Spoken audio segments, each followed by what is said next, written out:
Hello, আসসালামু আলাইকুম everyone. কি অবস্থা সবার? আশা করতেছি সবাই ভালো আছেন। তো দীর্ঘ অনেক দিন পর আমি আবার ভিডিও নিয়ে আসছি।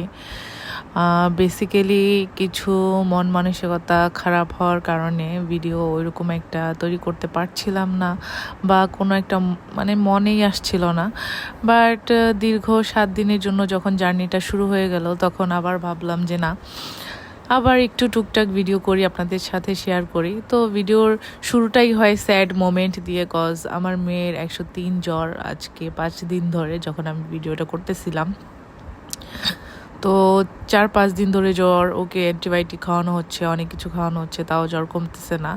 আর এই জ্বর নিয়েই আমরা কোথায় যাচ্ছি সেইটা হচ্ছে বলবো। আমার এই মেয়ের এই মারাত্মক জ্বর, ঠান্ডা কাশ নিয়ে আমাদের হচ্ছে ছুটিতে যেতে হচ্ছে, মানে গ্রামের বাড়িতে যেতে হচ্ছে। কারণ স্যাডলি আমার মানে দাদু মারা গিয়েছিল। মারা গেছে হচ্ছে অনেক দিন আগে। তো ওইটার হচ্ছে দোয়া পড়ানো ছিল। তো এইটাই ছিল আমার মনে হচ্ছিল যে এইটাই আমার দাদা বাড়ির লাস্ট দিন ছিল। জানি না আর কখনো যাওয়া হবে কিনা, কারণ কার কাছেই যাব? দাদু আছে না দাদি আছে, কেউই এখন নেই কারো কাছে যে যাব। হ্যাঁ, চাচা চাচিরা আছে, তারপরও দাদা দাদি থাকা অবস্থায় একটা যাওয়া আর তারা না থাকা অবস্থায় যাওয়াটা সেই রকম একটা হয়ে ওঠে না। তো সবাই আমার দাদার জন্য দোয়া করবেন অবভিয়াসলি। তো মাঝখানে হচ্ছে একটা ট্রি ব্রেক নেওয়া হয়েছিল। অনেক অনেক বোরিং লাগতেছিল। সকাল সকাল না, বলতে গেলে ভোর 4টা বাজে বাসা থেকে রওনা দিয়েছি। তো যখন টি ব্রেক নিয়েছিলাম তখন 7টা বাজে, আর আমি তখন মাত্র গাজীপুর থেকে মাওয়াও আসি নাই, ইকুরিয়া পর্যন্ত আসছি। এত মানে লং জার্নি শুরু হয়েছে আমাদের। তো যাই হোক, একটু টি ব্রেক নেওয়ার পরে আবার আমরা আমাদের গন্তব্যস্থলে যাওয়ার জন্য যাত্রা শুরু করলাম। তো যাত্রাটা অনেক বেশি ভালো লাগতেছিল, কারণ হচ্ছে অনেক দিন পর সবাই একসাথে হব, যেই কারণেই হোক না কেন। দাদাকে অনেক মিস করতেছিলাম, অনেক অনেক বেশি। কিন্তু একদিক থেকে হয়েছে যে তাকে আল্লাহ তাআলা কষ্ট না দিয়ে অল্প কষ্টতে আল্লাহ তাআলা তাকে নিয়ে গেছে।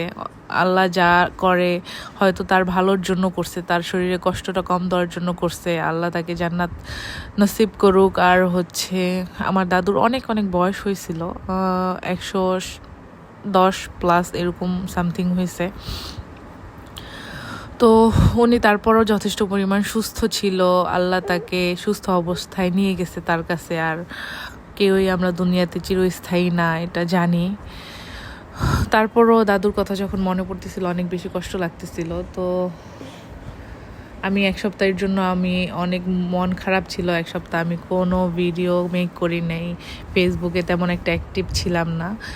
তো আজকে এখন যখন এই ভিডিওগুলো এডিট করতেছি, প্রায় 15-20 দিন পর মানে এই অবস্থা। তো মনটা যখন আস্তে আস্তে ভালোর দিকে যাচ্ছিল, তো এইটা ছিল আমাদের বরিশালের ফেরিঘাট। আমাদের ফেরি পার হয়ে পাশে যেতে হবে। তো আমরা ফেরি পার হয়ে এই পাশে চলে আসছি, আর অলমোস্ট আমরা আমার দাদুর বাসার কাছে চলে আসছি।